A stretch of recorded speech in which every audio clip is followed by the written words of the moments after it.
عن ابی بکر صدیق رضی اللہ عنہ قال قال النبی صلی اللہ علیہ وسلم من شہد ان لا الہ الا اللہ یصدق قلبہ لسانہ دخل من ای ابواب الجنت شاء۔ حضرت ابو بکر صدیق رضی اللہ عنہ سے روایت ہے کہ نبی کریم صلی اللہ علیہ وسلم نے ارشاد فرمایا، جس نے لا الہ الا اللہ کی گواہی دی اس طرح دی کہ اس کا دل اس کی زبان کی تصدیق کرتا ہو تو وہ جنت کے جس دروازے سے چاہے داخل ہو جائے۔ اس حدیث کے اندر کلمہ طیبہ کے حوالے سے بیان کیا گیا، یہ جو لگاتار جو حدیثیں پڑھائی جا رہی ہے کلمہ طیبہ کے متعلق سے حدیثیں آپ کے درمیان پیش کی جا رہی ہے۔ اپنے ماقبل میں بہت ساری حدیثوں کو پڑھا کہ جس بندے نے کلمہ طیبہ کو پڑھا اس کی فضیلتیں کیا ہے، اس کو اللہ رب العزت کی جانب سے کیا انعام و اکرام دیا جائے گا، آپ نے ماقبل میں بخوبی اس کو پڑھ لیا۔ یہاں بھی اسی چیز کو کہا گیا اور بھی متعدد احادیثیں ابھی آپ کے درمیان آئیں گی۔ اس حدیث کے راوی جو ہے حضرت ابو بکر صدیق رضی اللہ تعالی عنہ ہے، صحابی رسول ہے۔ روایت کرتے ہیں کہ نبی کریم صلی اللہ علیہ وسلم نے ارشاد فرمایا، جس نے لا الہ الا اللہ کی گواہی اس طرح دی کہ اس کا دل اس کی زبان کی تصدیق کرتا ہو تو وہ جنت کے جس دروازے سے چاہے داخل ہو جائے۔ یعنی کہ لا الہ الا اللہ کی گواہی تو دے رہا ہے، اس کے ساتھ ہی ساتھ اس کا دل بھی اس بات کی تصدیق کرتا ہو، تب جا کر پھر وہ کیا ہوگا، جنت کے اندر داخل ہوگا، جنت کے جس دروازے سے چاہے اس دروازے سے وہ داخل ہو جائے۔ اگلی حدیث بیان کرتے ہیں، عن ابی موسیٰ رضی اللہ عنہ قال قال النبی صلی اللہ علیہ وسلم ابشروا وبشروا من وراءکم انه من شہد لا الہ الا اللہ صادقا بها دخل الجنہ۔ حضرت ابو موسیٰ رضی اللہ عنہ سے روایت ہے کہ رسول اللہ صلی اللہ علیہ وسلم نے ارشاد فرمایا، خوشخبری لو اور دوسروں کو بھی خوشخبری دے دو کہ جو شخص سچے دل سے لا الہ الا اللہ کا اقرار کرے وہ جنت میں داخل ہوگا۔ یہاں پہ بتایا گیا اس حدیث کے راوی جو ہے حضرت ابو موسیٰ اشعری رضی اللہ تعالی عنہ ہے۔ یہاں بھی اسی چیز کو ذکر کیا گیا کہ خوشخبری لو اور خوشخبری دو ان لوگوں کے لیے جس نے سچے دل سے لا الہ الا اللہ یعنی کلمہ طیبہ پڑھا، سچے دل سے پڑھا، زبان سے پڑھا، دل سے تصدیق کیا، تو اس بندے کے لیے خوشخبری دے دو کہ وہ جنت کے اندر ضرور بھی ضرور داخل ہوگا۔ اسی چیز کو بیان کرتے ہیں حضرت ابو موسیٰ رضی اللہ تعالی عنہ سے روایت ہے کہ رسول اللہ صلی اللہ علیہ وسلم نے ارشاد فرمایا، خوشخبری لو اور دوسروں کو بھی خوشخبری دے دو کہ جو شخص سچے دل سے لا الہ الا اللہ کا اقرار کرے وہ جنت میں داخل ہوگا۔ سمجھ رہے نا، یعنی جس نے سچے دل سے اقرار کیا اس کے لیے جنت تو طے ہے۔ اگلی حدیث بیان کرتے ہیں، عن ابی الدرداء رضی اللہ عنہ قال قال رسول اللہ صلی اللہ علیہ وسلم من شہد ان لا الہ الا اللہ وان محمد عبدہ ورسولہ مخلصا دخل الجنہ۔ حضرت ابو درداء رضی اللہ عنہ روایت کرتے ہیں کہ رسول اللہ صلی اللہ علیہ وسلم نے ارشاد فرمایا، جو شخص اخلاص کے ساتھ اس بات کی گواہی دے کہ اللہ تعالیٰ کے سوا کوئی معبود نہیں اور محمد صلی اللہ علیہ وسلم اس کے بندے اور اس کے رسول ہیں تو وہ جنت میں داخل ہوگا۔ یعنی اسی چیز کو یعنی کلمہ طیبہ کے متعلق سے یہاں بھی بیان کیا گیا کہ جس بندے نے سچے دل سے سچے من سے کہا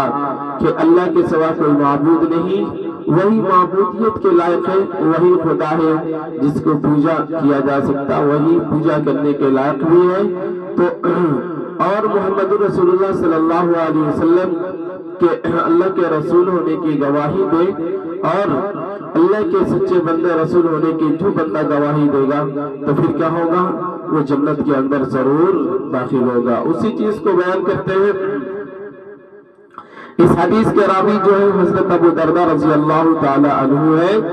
روایت کرتے ہیں کہ رسول اللہ صلی اللہ علیہ وسلم نے ارشاد فرمایا کہ جو شخص اخلاص کے ساتھ اس بات کی گواہی دے کہ اللہ تعالیٰ کے سوا کوئی معبود نہیں اور محمد صلی اللہ علیہ وسلم اس کے بندے اور اس کے رسول ہیں تو وہ جنت میں داخل ہوگا۔ کہاں ہوگا؟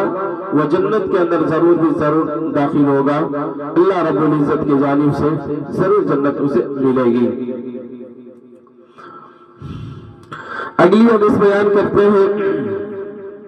عن انس رضی اللہ عنہ قال قال رسول اللہ صلی اللہ علیہ وسلم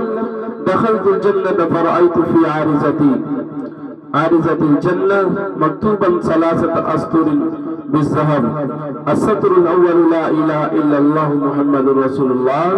والسطر الثاني ما قدمنا وجدنا وما أكلنا ربحنا وما خلقنا خسرنا، والسطر الثالث أمة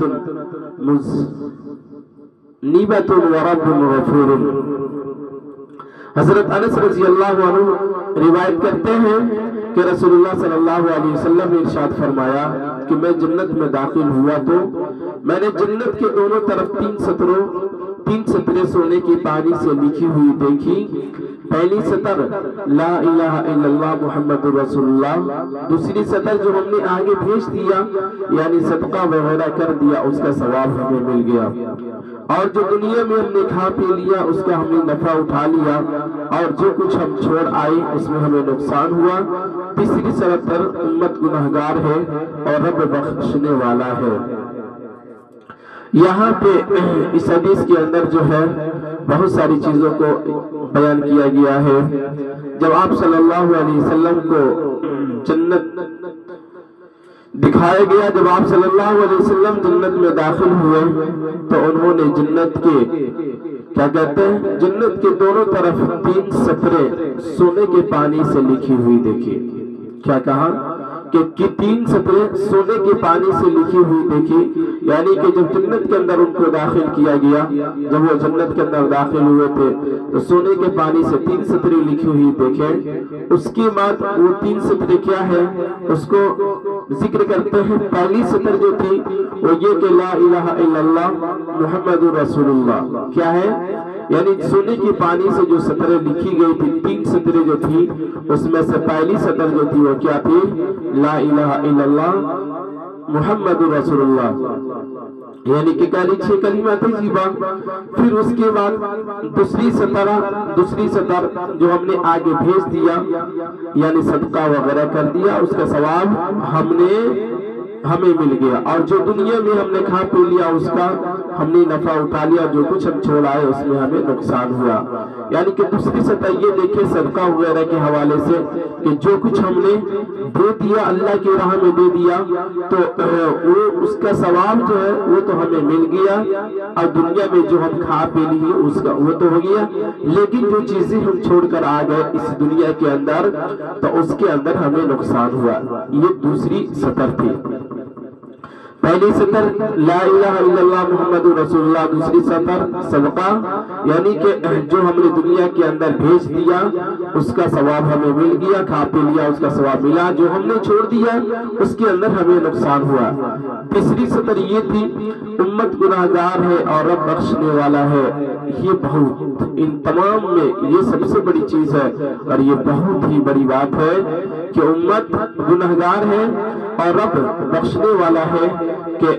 تیسری سطر یہ اس جنت کے اندر لکھا ہوا تھا کہ امت گناہگار ہے اور رب بخشنے والا ہے۔ یہ وہ چیزیں ہیں جس کا اندازہ ہم لگا نہیں سکتے۔ اللہ رب العزت ایسا رب ہے، ایسا غفور الرحیم ہے کہ جو ہزاروں گناہوں کے باوجود بھی اس کے دروازے پہ جو بھی بندہ چلا جاتا ہے سچے من سے سچے دل سے توبہ کرتا ہے، اپنے گناہوں کا استغفار کرتا ہے، اللہ رب العزت بڑی آسانی سے اس کی گناہوں کو معاف کر دیتے ہیں، اور معافی نہیں کرتے بلکہ اتنا کام کرنے کے پر بھی اس کا اجر بڑھا دیتے ہیں، اور اس کے ثواب اس کا اجر بھی بڑھا دیتے ہیں، کہہ لیجئے کہ اس بندے کے مقام و مرتبہ کو بھی بڑھا دیتے ہیں۔ سمجھ رہے نا؟ تو تیسری سطر جو لکھی ہوئی تھی، امت گنہگار ہے اور رب بخشنے والا ہے، اس لیے اگر ہماری زندگی میں جتنے گناہ کیوں نہ صادر ہو گئے، اپنے رب کے دروازے پہ جائیں، ضرور توبہ کا دروازہ آج بھی کھلا ہے، اپنے رب سے مانگیں۔ اللہ رب العزت غفور الرحیم ہے، بخشنے والا ہے، سارے گناہوں کو معاف فرما دے گا۔ اسی کو بیان کرتے ہیں، اس حدیث کے راوی حضرت انس رضی اللہ تعالی عنہ ہے، روایت کرتے ہیں کہ رسول اللہ صلی اللہ علیہ وسلم نے ارشاد فرمایا کہ میں جنت میں داخل ہوا تو میں نے جنت کے دونوں طرف 3 سطریں سونے کے پانی سے لکھی ہوئی دیکھی۔ پہلی سطر لا الہ الا اللہ محمد رسول اللہ، دوسری سطر جو ہم نے آگے بھیج دیا یعنی صدقہ وغیرہ کر دیا، اس کا ثواب ہمیں مل گیا، اور جو دنیا میں ہم نے کھا پی لیا اس کا ہم نے نفع اٹھا لیا،